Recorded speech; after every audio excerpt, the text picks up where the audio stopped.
ఒక అధికారంలోకి వచ్చేటువంటి అవకాశాలు స్పష్టంగా కనిపిస్తున్నాయి. రైట్, బీహార్ సంబంధించినటువంటి అప్డేట్స్ మా కొలీగ్ వంశీ న్యూస్ రూమ్ నుంచి అందించడానికి సిద్ధంగా ఉన్నారు. వంశీ, బీహార్ ఎట్లా నడుస్తోంది?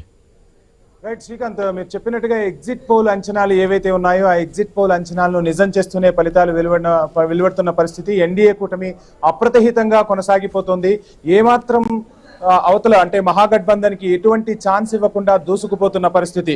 సో ఒకసారి మనం శ్రీకాంత్ మాట్లాడుకుంటే 1951 తర్వాత రాష్ట్ర చరిత్రలోనే తొలిసారిగా మరలా అంత ఓటింగ్ నమోదైంది. 67.13% పోలింగ్ నమోదైనట్టుగా తెలుస్తుంది. సో మొత్తంగా మరోసారి నితీష్ కుమార్ వైపే బీహార్ ప్రజలు మొగ్గు చూపారు. రకరకాల కారణాలు కావచ్చు.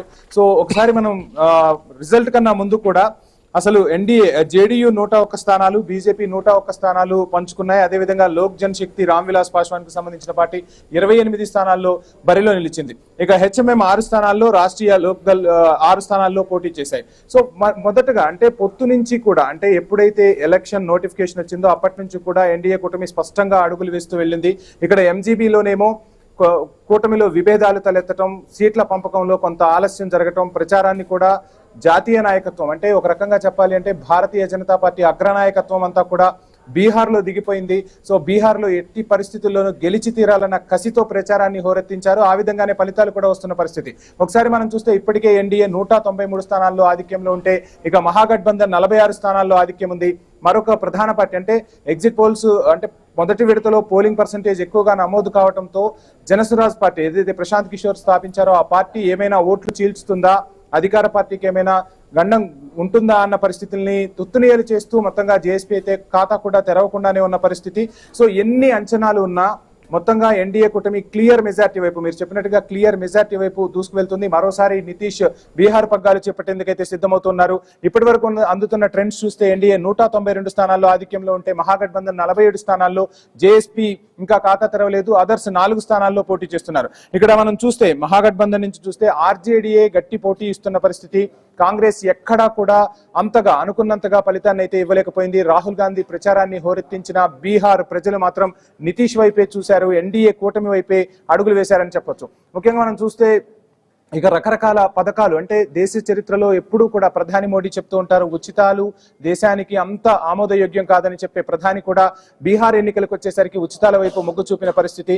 సో అందులో భాగంగానే ఎలక్షన్స్ కి ముందు 10,000 రూపాయలు మహిళలకు బీహార్లోని నితీష్ కుమార్ సర్కార్ కేటాయించింది, పంపిణీ చేసింది. ఆ పంపిణీ చేయడం కూడా కాస్త ప్లస్ అయిందనే చెప్పొచ్చు. ఎక్కడైనా అధికార పక్షానికి పోలింగ్ పర్సంటేజ్ పెరిగితే కాస్త గడ్డు పరిస్థితులు అని అనిపిస్తాయి. కానీ బీహార్లో మాత్రం అవి మీరు చెప్పినట్టుగా ఇందాక మనం చూస్తే 84 స్థానాల్లో గతం కన్నా మెరుగైన ఫలితాలు సాధిస్తూ నితీష్ కుమార్ ముందుకు వెళుతున్నారు అంటే ఖచ్చితంగా ఇవన్నీ కూడా ప్రభావం చూపాయని మనం భావించవచ్చు.